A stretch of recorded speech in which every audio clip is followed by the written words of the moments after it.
Welcome back to 2 News at 10 o'clock. Well, she's a remarkable woman and a leading advocate for the homeless here in Salt Lake City. And in this week's Person to Person, Shauna Lake sits down with Pamela Atkinson.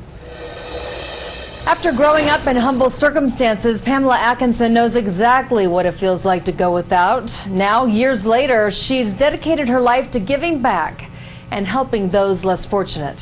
I got a chance to talk with Pamela in this week's Person to Person. That's table 3, and then table 4. Do you feel like you were put on this earth to do what you're doing right now? I really think that the Lord had a plan for me. I think I deviated from that plan early in life, but I do have a strong conviction that if I can do something to make a difference, reach out and love others, that is what I'm meant to do. When you were a child, you lived in poverty. Yes. Did you feel marginalized, and do you feel like that plays a role in who you are today? I did feel very marginalized. My clothes were terrible. I had holes in my shoes. We cut up the cornflakes box to put cardboard right into our shoes.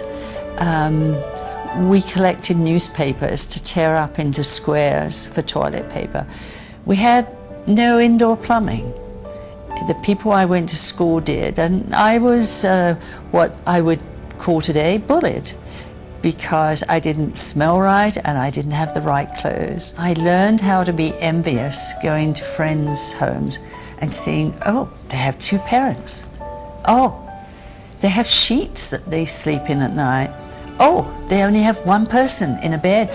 They have a bedroom of their own. And it made me very envious. And I thought, someday maybe these good things will happen. And I was about 14, and I decided that perhaps education was the way out of poverty, that I really needed to work hard. And I also decided that when I grew up, I would marry a rich man and never have anything to do with poor people That again. would be your ticket. Isn't that ironic? Yeah. Yes. Do you ever get mad? Do you ever feel like people are taking advantage of you, taking advantage of the system? If somebody is taking advantage, I think I might get a little sad that they feel the need to do that. But maybe there's something that I can do to help that person. Maybe they're mad at something, and maybe I can just let them talk. And sometimes that's all people want to do, is to talk and just find a friendly listening ear. It seems like you give all of your time to serving others. What's something that you do as a person, as a woman, that people would be surprised about? Do you have a hobby or a hidden passion or something that you do for fun? If I or my friends feel what we call emotionally bankrupt, then we get together for potluck dinner and we have fun and we laugh a great deal, have some good food and some good times, and that replenishes my bank. I love to listen to classical music. I love to read. I love to visit with friends, listen to the radio, watch TV. Sometimes I just love to go home and just be on my own if I've been with people all day. But I balance my life out. It may seem like I'm work, but I do take time to play.